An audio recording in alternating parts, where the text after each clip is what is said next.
Welcome to Halloween. Yes, it's October, it's spooky season, Halloween is finally here, and I thought I'd try and redecorate the place, and I've just realised that there's nowhere for me to put him, so I'm just gonna... He's there in spirit. It's just a little Halloween joke for you. Oh god, that was awful. Hello and welcome back to Rewind Reviews if you're still here. Today I really want to try and do a movie, try and get us into the Halloween spirit, and of course there's only really one big character I can really think of when it comes to Halloween. He's probably the most iconic movie monster of all times, one of the most iconic villains, Halloween costumes that you can possibly find, and that character is Dracula. Dracula's been a character that's been in existence since 1897. There's been so many different interpretations of him over the years, whether it's in books, comics, plays, TV shows, or even movies. When it comes to depicting him in live action, the movie that I'm talking about today is probably the one that I think of the most when it comes to this character, and that is 1992's Bram Stoker's Dracula. Directed by Francis Ford Coppola and adapted by James V. Hart, this version of the story sees the centuries-old vampire Count Dracula coming to England to seduce his barrister Jonathan Harker's fiancée Mina Murray and inflict havoc in the foreign land. The movie also boasts an all-star cast including Gary Oldman, Winona Ryder, Anthony Hopkins, Keanu Reeves, Richard E. Grant, Carrie Lewis, Sadie Frost, Monica Bellucci and Tom Waits. When I say that this is a movie that I do think of the most when it comes to Dracula, it's more a case of the overall tones of gothic atmosphere that it goes for, as well as the performance from Gary Oldman as Dracula. So to me, this is kind of what Dracula kind of needs to be, but there are a lot of things that I think that maybe they could have either dialed down or changed a little bit. And a good chunk of those issues really kind of comes from the main cast of this film, because this movie does have a pretty incredible cast, but I don't think that everyone was quite right for the roles that they had to play. The worst offender for me is hands down Keanu Reeves. Look, I absolutely love the guy. I think he is an absolutely fantastic actor. I love what he's done with the John Wick movies. I think he has improved significantly over the years. I think he is a really good actor nowadays, but this is definitely one of his earlier appearances, and even though he is going for it, I do think that he genuinely does want to be in this movie.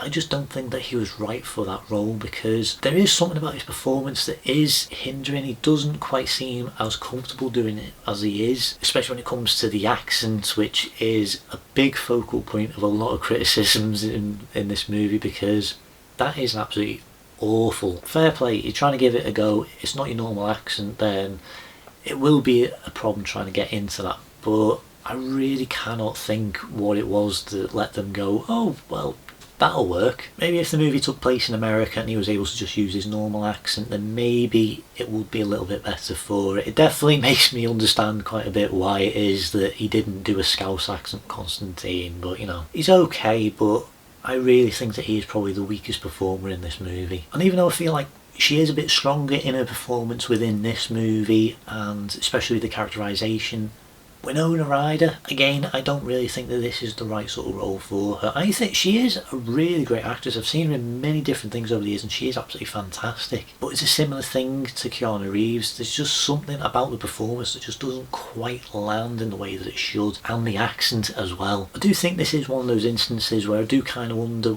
why isn't it that they went for a British cast in this movie, considering the majority of it is set within England. And don't get me wrong, there are some brilliant American actors out there who can absolutely nail British accents when it comes to somebody like Robert Downey Jr. as Sherlock Holmes, or Angelina Jolie as Lara Croft, or even Lake Bell in Man Up. They all are really great and I love their accents because they sound very natural, but in this one the accents just aren't good enough, and I do feel like they really should have benefited from either actors who could do those accents or somebody who actually was from England. And when it comes to Winona Ryder, I do think that yes, she is a stronger performer compared to Keanu Reeves, but the role demands a lot from her, and I think that that does hinder it a little bit. She is good in the role, I just think that they could have improved it a little bit more. And a lot of the other actors who do appear in this movie, there is a bit of an over-the-topness that they all do kind of have. And again, I don't know whether that's the performances or the way that they were directed or what, I'm not quite sure what it is,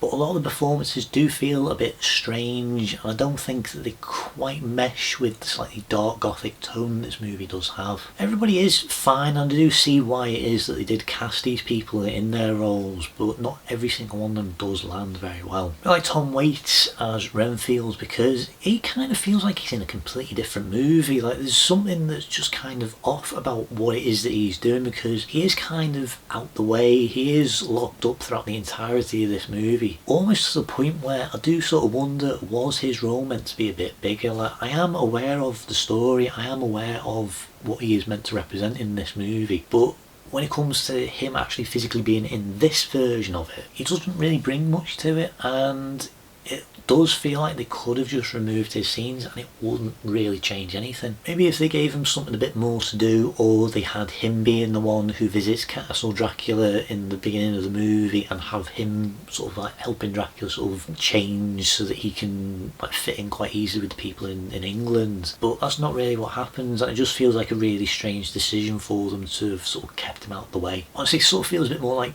obligation that they've got to have him in this, so they've got to acknowledge him in some way, shape or form, but I honestly think that they could have removed him and it just wouldn't change anything. But then when it comes to Anthony Hopkins playing Van Helsing, I mean, Van Helsing is one of the most important characters in any Dracula story because he is the main foe. He is, for all intents and purposes, the antagonist of this movie, and I love Anthony Hopkins. I think he is an absolutely fantastic actor. He's one of my absolute favourites. As Van Helsing, I think it could have worked, and I do think that, again, if the accent as well wasn't really a thing, I think that he really could have brought something really great to this role. But similarly to a lot of the other people who are in this film, it is very over the top, and I think that sometimes it goes just a bit too far, to the point where like, there's scenes where he's trying to calm somebody down and then he just starts like dancing with them, and there's a few other really weird scenes where it feels like a very different role for what is required of him for this film. I don't think it helps that he is introduced around about the midpoint of this movie. Like, the film is about 2 hours or so, and he doesn't really come into it until about like 55 minutes in, so I feel like if they had introduced him maybe a little bit earlier, then maybe it would fit a little bit better within the tone and style that they've gone for. But because it's so far through before he comes into it, it is a bit of a stretch to kind of have that character getting brought in a very natural way and still have him feel like he is part of this entire movie. I'm definitely not one to talk, especially when it comes to accents, but when it comes to the accent that Van Helsing has in this movie, it does feel a bit strange because it kind of comes and goes. Like, there are times where Anthony Hopkins sounds like Anthony Hopkins, but then there are other times where he does have this accent that does start coming through, but is a bit hit and miss at times. It does kind of fade in and out. I feel like if they just sort of stuck to one or the other, I think that it would have been a little bit better. But I do like Anthony Hopkins in this movie. I do think he does bring slightly more raw sort of energy to it, because there are scenes where he does need to be over the top, and I feel like that's when that really does work. Like when he's fighting off the brides, that's when it really works. And he does sort of inject a tiny bit of humour in this movie. It is a very humorless movie, it's very serious, but he does get a couple of laughs here and there, like where one of the characters who's supposedly being turned into a vampire, it's the most inappropriate thing for him to say, and he ends up saying, do you want to do a dissection on her or something? No, I simply wish to remove her head and take out her heart. It is quite a dark joke, but I do think the way that he says it actually does work. But yeah, I do like him. I just think there are moments where I think that he could have toned it down just a little bit. But when it comes to Dracula and Gary Oldman as Dracula, this is one of the best performances I've ever seen an actor give for Dracula. As I said, there's been so many different interpretations of this character over the years, from like the Adam Sandler Hotel Transylvania movies to the Bela Lugosi 1910s movies, all the black and white ones, both versions of them, all the different appearances he's had, as well as the Hammer horror movies with Christopher Lee and Peter Cushing. They are all very iconic, and I feel like every single version of him is very recognisable. But the one thing that I don't think most of them really have, and this is the one that really set the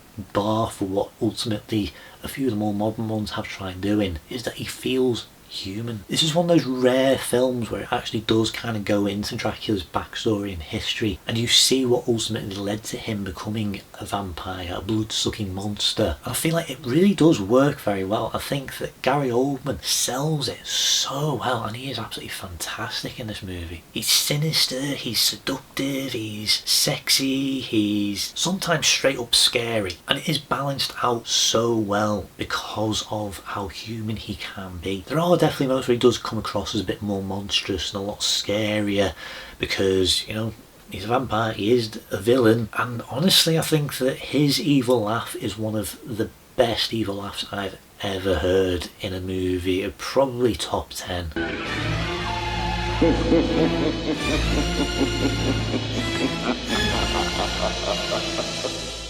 But it's all balanced out so well because of the performance and the way that the character is written. It feels like this version of the movie kind of takes elements of previous versions and kind of mixes it together to create something that does feel very unique and new, but still has that familiarity, because this film does kind of have elements of like the Bela Lugosi movies, but it also draws inspiration from, I believe what it is that Bram Stoker got a little bit of inspiration from. That was I think Vlad the Impaler. I'm not sure if that was like the official name of him, but I think that is kind of one aspect that did sort of inspire Dracula, and they do use that as influence in this movie to sort of help flesh out the backstory a bit more. So you see sequences where you see Dracula in like 4 centuries earlier, and you see kind of what sort of person he was and what ultimately led to him becoming the Dracula that we know, and it is handled really well. I do like how it is incorporated because it does flesh out not only the world that he occupies but him as well, and I do feel like it does benefit this story because chances are, if you're familiar with Dracula, you're more than aware of the story. Every single interpretation of the character does have this sort of structure to it. It does sort of have this narrative that most versions do follow. It just depends on what it is that they do when it comes to London. That's kind of where the twists really start happening. This movie sort of takes the approach of a bit more of a love story. That actually does separate it enough from what we have seen in the past, and it actually does make it a little bit better as well. Nowadays we've got loads of different vampire romance stories that have sort of dominated the media over the years, like Twilight and the Vampire Diaries. I feel like this is the one that really sort of originated it in a way that it had sort of had a bit of an impact on the mainstream. I don't know how much influence it would have had on things like Twilight and Vampire Diaries, but I would imagine it might have had a little bit. I do like how it does approach that story. It is done well. I think it is structured very well. The struggles that both Dracula and his love interests do go through are very believable. I think that they are handled very well because of the performances that both of these actors are giving. It does help that vampires are taken a bit more seriously in this interpretation than many other versions that we have had over the years. They are quite threatening, they are quite scary when they do start becoming a bit grisly, and I think that does work. It does help sell this story so much more, and the danger that Dracula does pose. But there are aspects of this movie, of the story, that doesn't quite work as well as it really should do for me. Because as I said a little bit earlier, this movie is just over 2 hours long. I feel like it should have been quite a bit long. I think that this could have been a movie that would be like 2.5, maybe even 3 hours, because it does feel like there are a lot of things that are missing or skipped over. There's a lot of time jumps, there's a lot of moments where you need diaries and voiceovers to kind of fill in what's going on. I just would have liked to have seen a bit more. As I said, I think the stuff with Renfield could have been added into this or twisted in a way that made it sort of connect a little bit better. Plus, like when Jonathan Keanu Reeves' character gets introduced to Dracula at the castle, I feel like they could have expanded on that a little bit more, because it sort of jumps forwards quite a bit throughout that section. You've got all the stuff in the castle, they got him becoming a prisoner, and then Dracula's sailing across the oceans to get to England, and then when he actually gets here he's all sort of rejuvenated, and you do kind of see what it is that does rejuvenate him, because he's like feeding on the passengers of the boat. But I feel like what they could have done is taken a bit of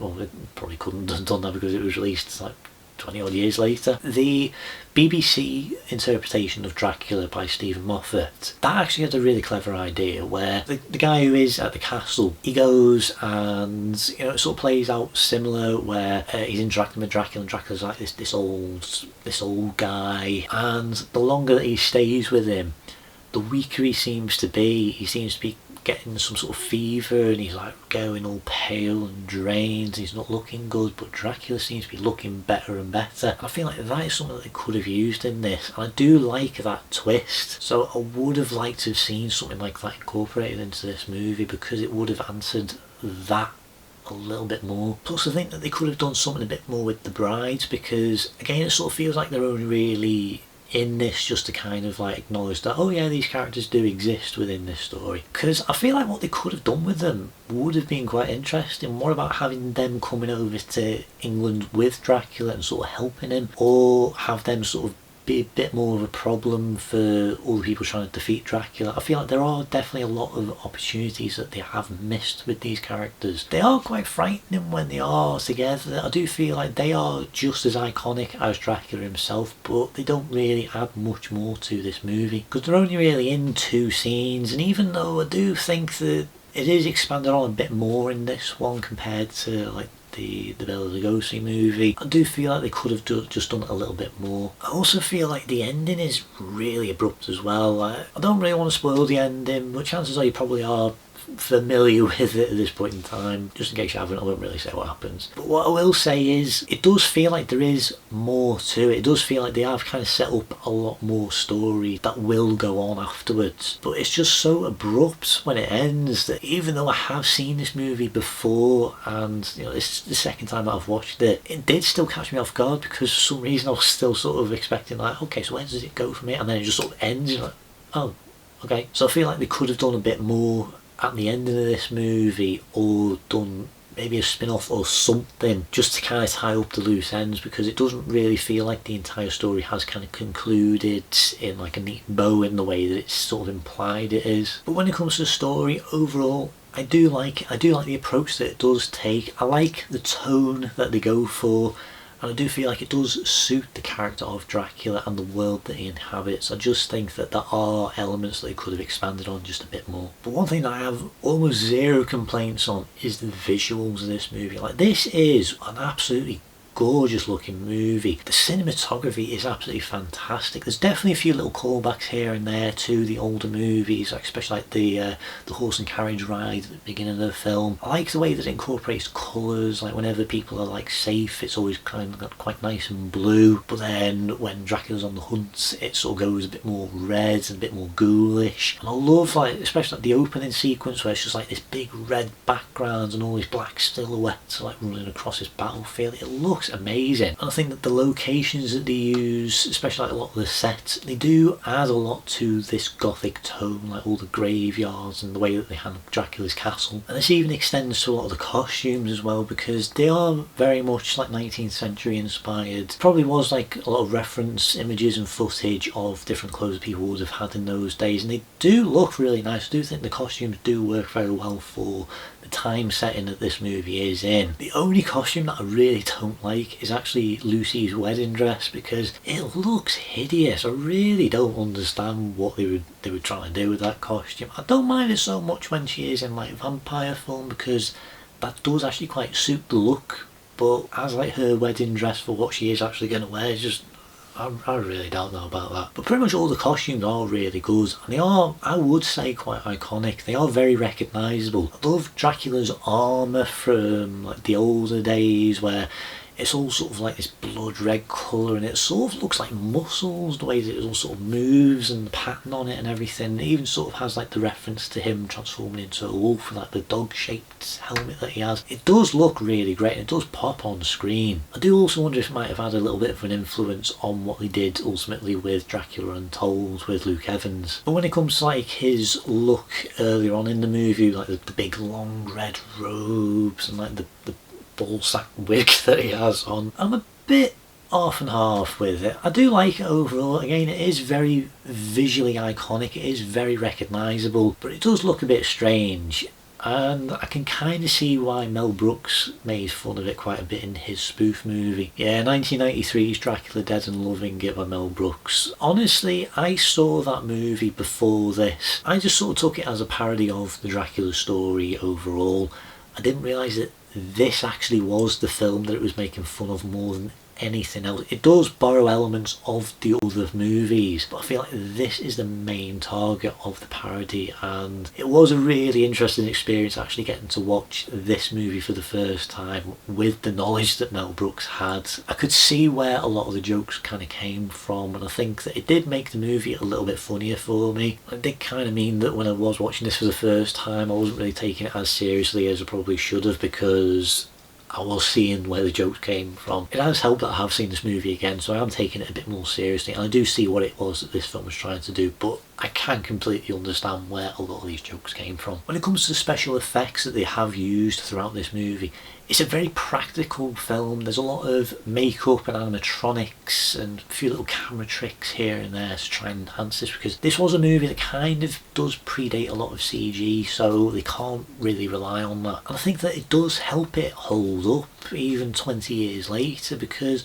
the practical elements are really good. I love the makeup effects that they've used to like age up Dracula when he is in Castle Dracula. I love the way that they've handled like the wolf transformation, because he still sort of looks human, but they have got that sort of wolf element to him, so he sort of looks a bit like the Wolfman in a way. But then when it comes like the bat transformation, it's very different from what you would expect him to be, because like in most interpretations when he turns into a bat, he normally just turns into like this little tiny fluttering thing that you have on a string bouncing across the window. But with this one, he is like a full 7 foot tall man bat looking thing, and I think that if they ever did man bat in live action, I think that's what you gotta go for. It's really big and grotesque. He doesn't really have wings, he just has like the stumps, so I think that if it had come out today, I feel like they probably would have gone for like full wingspan, which I think would have looked pretty awesome, to be honest. And I love what they do with his eyes, where there's like a scene where he's like backing away into the shadows, and then like all you see is just like the red of his eyes disappearing. It just looks great. And I think one of the smaller effects that they do use in this movie is what they do with the fangs, because it is a mixture of makeup and it does look like animatronics. I'm kind of amazed how they are able to sort of do it, because there is a scene where Dracula is actually going to bite someone, like all his eyes have gone red, and like he sort of like glances up to the camera, and then as his mouth opens up, the teeth at the front start extending down. I mean, it looks great, and it isn't something that you see a lot of in like a lot of the earlier movies. They do it a lot nowadays, but it does work very well. It is very believable, and I like how they do kind of go about showing it as well. And there's even like this really subtle scene where like Dracula's seen Mina and he's kind of following her down the street, and this kid runs up to him and gives him a newspaper, and the reflection of him is in the window, and you see him taking the newspaper, but vampires don't have reflections, so you see the newspaper actually like getting like hovered in midair. Even though it is wire work, it is camera trickery, it does look really good. The only effects that I don't think hold up are the green screen scenes, because you know it does add to the overall sort of visual tone that this movie's gone for, but I do feel like the green screen is very noticeable at times, especially early on, when even though I think the shadow effect that they do with Dracula, because like his shadow sort of moves independently from his body, even though that is handled very clever, and I like how it visually looks, because it does have that really sort of horror creepiness to it. It is something that they have only really been able to kind of do more recently, a lot more believably. But when it comes to this version of it, I do think that it could have been shown just a little bit better, because you can tell that they are in front of a green screen and it does look a bit off. I do like how that scene is handled. I do like how it does interact with the environment. It is a bit strange why you never see it again from that point on. It doesn't take out the movie in any way, shape or form, but I do think that it could have looked a little bit better. It is drawn from like the vampire mythology, and I think that Dracula's the one that really did kind of set the bar for what the mythology of vampires really need to be. I feel like the way that it does approach a lot of those aspects is actually quite clever, and I do like how it is sort of modernised to the point where they kind of address a few things, a bit like what they did with Blade. They take the things that you are familiar with, and some of them are twisted into something new, others are not necessarily removed, but they are kind of pushed to the side or sort of like acknowledged in some way, shape or form, like the fact that Dracula in this is able to go out during the daylight, but they do say that he's weakened, he can't really use his powers during the daylight, which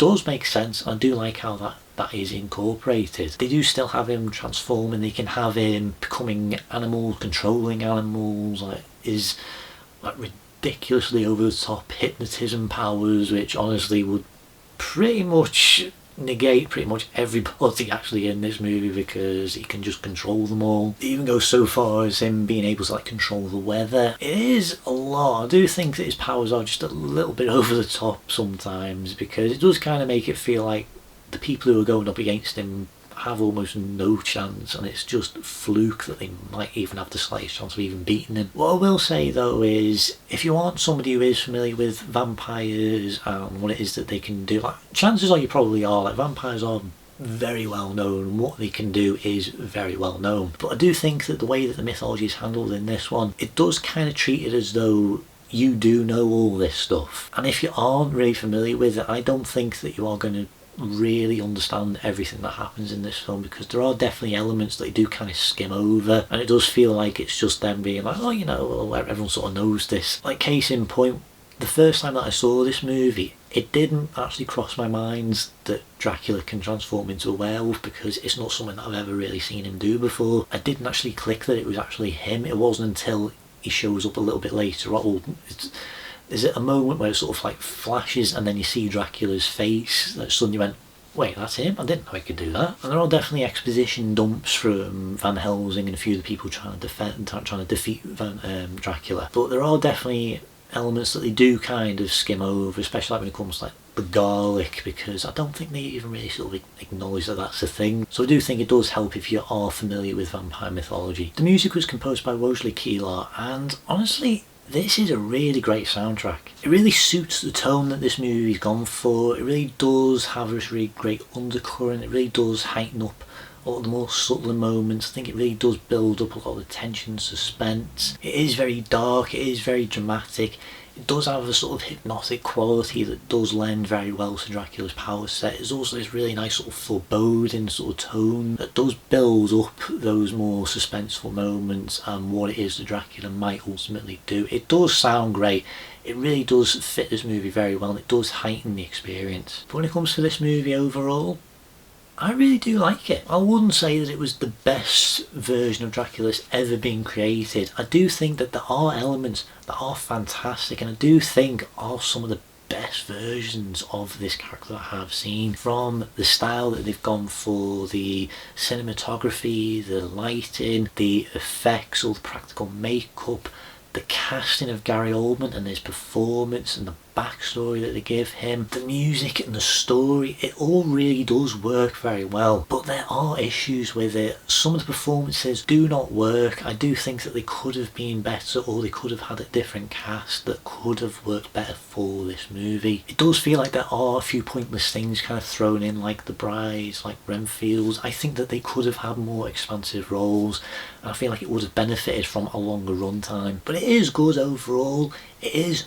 dark, it is bloody, it is gruesome, it's very adult. It is not for kids in any way, shape or form. It's quite steamy at times as well, which really caught me off surprise. But those problems are there, and I do feel like a lot of people will be taken out of this movie because of those issues. And it does hinder this movie in a way that, honestly, if that stuff had been fixed, if this was longer, if the acting was a lot better, I feel like this could have been the definitive interpretation of this story. And while there are things that I absolutely love what they were able to do in this film, like Gary Oldman as Dracula, I just feel like there are things that they should have done better. But I'm not going to tell you not to watch it though. This is a movie that is worth watching. I do feel like if you are a fan of vampires and monster movies, I think this is definitely one that you should check out. If you're looking for something to watch over Halloween for the grown-ups, then I think, again, this is actually a really good movie to watch. And I feel like if you're somebody who was like into the Twilight movies and stuff like that, I think give this a watch, because it's definitely up your street. But be warned, it's much better. I did like this movie overall,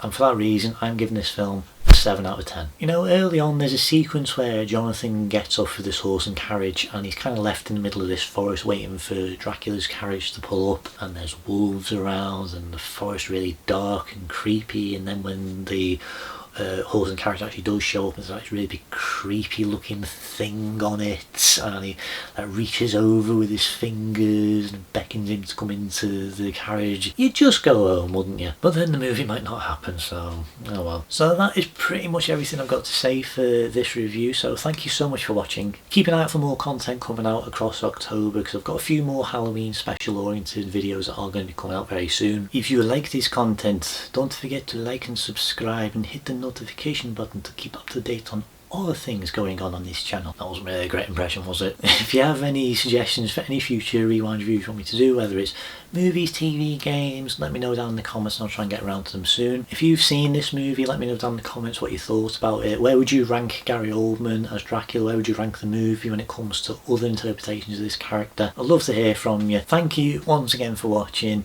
and I'll see you next time on Rewind Reviews. See you guys.